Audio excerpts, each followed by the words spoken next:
What's up and welcome back. I'm John Stark from MacMovieGuy.com, your favorite blind film critic, and I'm doing a TV pilot review. These are the first 2 episodes of Dark Matter. This is currently available on Apple Plus, and it has audio description by Jedediah Barton. Look at that.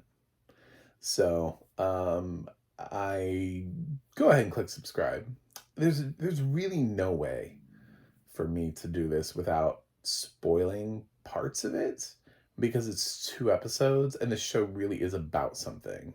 And the show is about something that it spends part of the first episode trying to hide from you so that it can like reveal it at the end of the first episode. And then the second episode is really all about that. And honestly, so is part of the first episode. Um, I guessed the twist, and I think a lot of people will. I don't think the twist is that hard to guess. I know that I don't want to make anybody feel inadequate as a viewer if you don't guess it. I think there's a point in which it just became kind of obvious to me like where the series was going. I knew it was a sci-fi series. I didn't know it was adapted from a book until I saw somebody else review it, and they were like, adapted from a book series, and I was like, oh, cool. Uh, guess it's adapted from a book.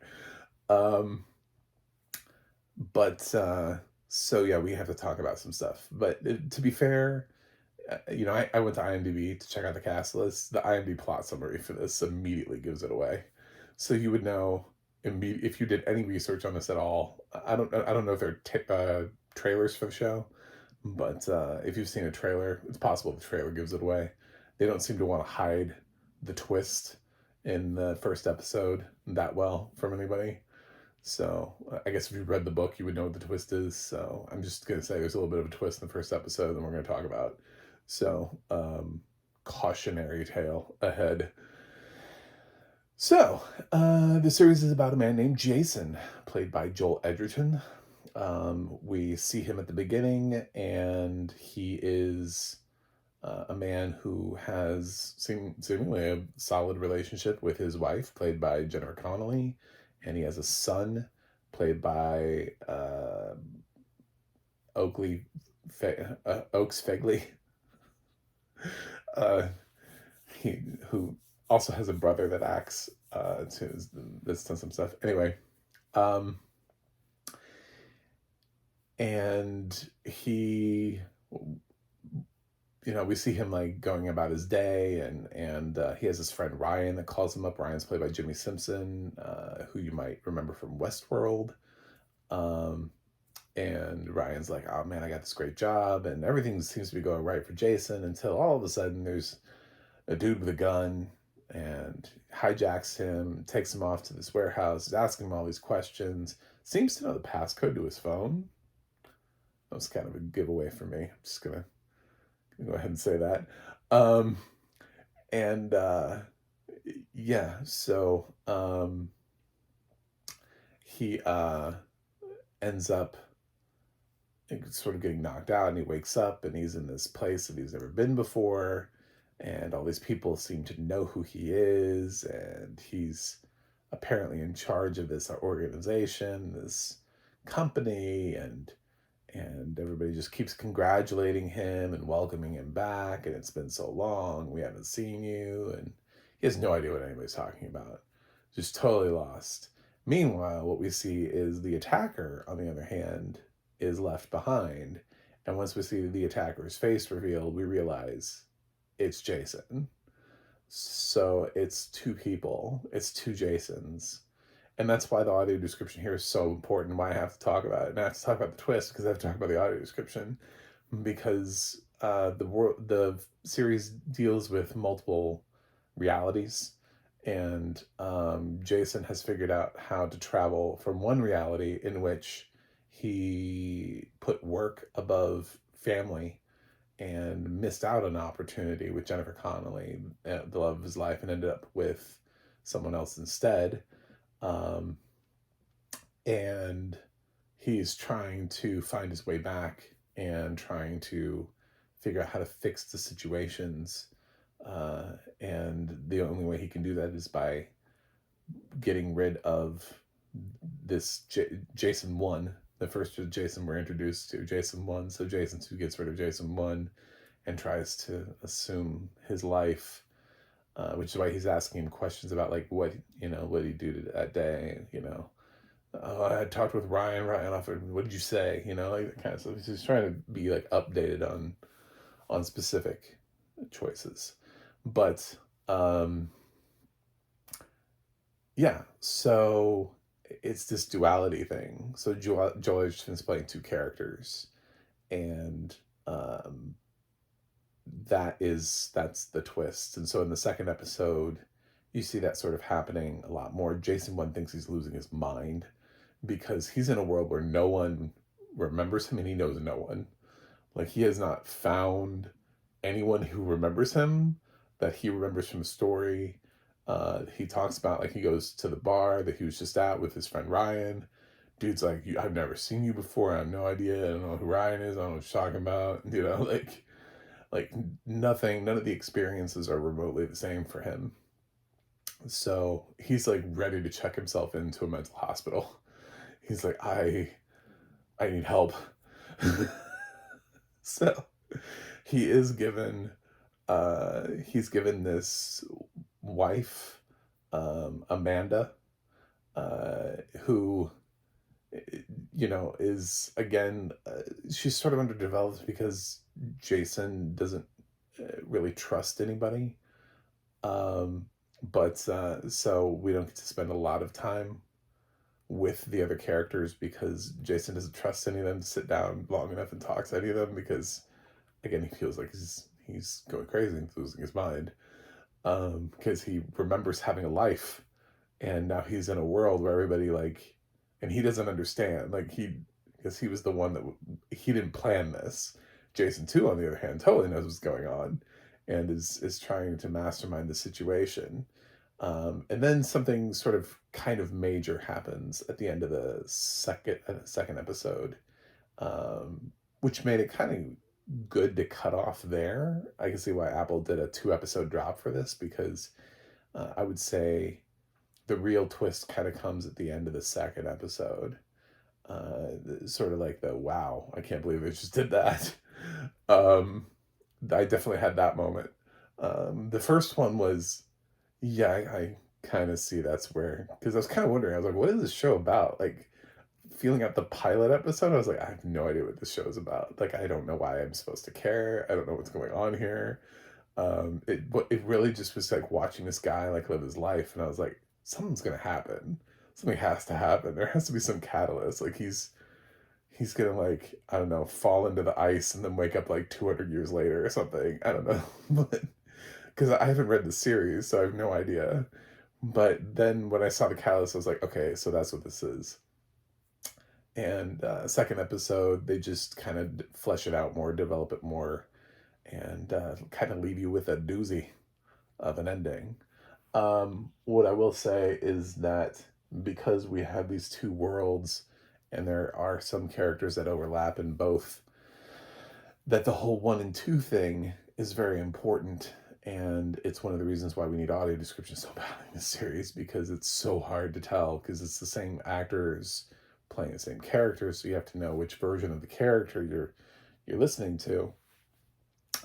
And my note, I know that they've already, the thing is, the worst part about this is I know that even if I got the ear of the audio description team here, it's already done. This stuff is already made. There's at least one critic that I follow who claims to have already seen the whole series, which would make sense because they have just more followers than me. So Apple's probably giving them the shit. I just have to review stuff as I get it and have time to review it. But be really consistent in using the numbers. It may seem monotonous that his name is Jason 2, but it needs to be Jason 2 because of the way there are these, we don't consistently stay with one of the Jasons for like an entire episode. So it's not like you can establish that we're following Jason 2 and then we're just following Jason 2, or we're following Jason 1, we're following just Jason 1.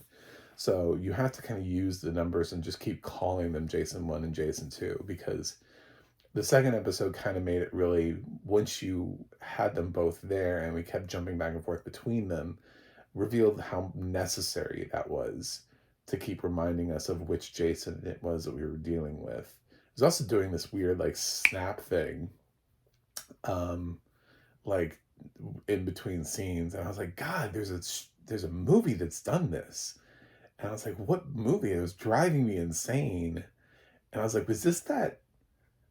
Did they do that in Twisted? That like awful Ashley Judd movie? Is that what it's like? Where have they done this before? Um, yeah. So anyway, um, that would be my biggest thing, is that I felt like there were some times where they just kind of defaulted back into Jason. I'm like, don't get too comfortable. I mean, the times in which you're doing it, I get it. You're mid conversation and you feel like that the audience hasn't. I don't know what's ahead though, so you know what I'm saying. Like I'm thinking about like the next 6 episodes. I'm thinking the show gets picked up for multiple seasons and we have a run. So I don't know, but I would say stick to continuing to use the numbers as much as possible to define these characters, so that we always know where we are. And the same for other characters who could pop up in different timelines, that could pop up in for Jason 1 and Jason 2. So to make it clear as to which one we are talking to, of the characters who could have dualities in the show. So yes, that would be my biggest thing. It's done. It's just it's not fully committed to, and I get why there's a relaxed backing off of once you've established and we're in the same scene, right? If you've got Jason 2 in bed with someone and you've established it as Jason 2, you feel like, well, I can just say Jason now, right? Well, then you got to use Jason 1 more, because when you say Jason, I'm thinking, well, that's Jason. It's the other one. So if you're just saying like Jason and Jason 2, it's just, it becomes, it's just the way the series is set up, and it becomes sort of this monotonous thing that you're listening to, where you're like, God, these characters are the same name. I wish one of them would just absorb a nickname and be like, actually, my name's not Jason, it's JJ. And then bam, done. you know? Oh, you like to be called JJ? Great, thank you so much. But because they both like to be called Jason, it just kind of creates this thing where they have to have a number after their name. So anyway, mostly I think the audio description does a good job of committing to it, but this is one of those shows that highlights the need for audio description, because I can't even imagine. I wouldn't watch it. I would give up. Be like, nope, sorry. I mean, there are shows that I watched without audio description from the past, that were shows that I saw when I could still see, that I'm like rewatching and stuff like that. And I'm like, man, this show's hard to watch. Like, I've seen this show already, and I'm like, this hard. I would, like, if Dark Matter didn't have audio description, I was starting to watch, I'd be like, nah, nope, I'm not doing this. I would have tapped out. I've been like, I'm not doing two Joel Edgertons and trying to figure out which one I'm watching the whole time. Nope. So yeah, thank God this has audio description on it, because this would be absolutely maddening to try to figure out otherwise. But it's fine. I'm not super excited about it. I keep wanting Silo to come back. Every time Apple premieres a new show like this, I'm just like, where's Silo? I'm so obsessed with Silo. So I'm not obsessed with Dark Matter in the way that I'm obsessed with Silo. I think Silo just raised the game for me in terms of like, I don't think I've been as obsessed with a show since, I don't even know. I don't even know what the last show was. The Walking Dead, probably. I'm so excited for Silo season 2. I can't get past it. But uh, yeah, it's not Silo, and this is the same window of time when Silo premiered last year. So that's the biggest problem with Dark Matter, is that it's not Silo. But it does have Joel Edgerton, Jennifer Connelly, Alice Braga, Jimmy Simpson. So it's got a good cast. And maybe you'll like it. So I think the pilot sort of works. It does meander until it feels the need to reveal to you the twist, the plot, it just kind of feels like you're watching Subdued, and you're just like, what's going on? What is this? Um, so it did kind of meander a little bit. The second episode is more interesting once they've pulled back the curtain. So I'll give Dark Matter the combined grade. I'm gonna give it a B plus for the first 2 episodes. So anyway, thanks for watching. Thanks for subscribing, and I will see you guys on the other side.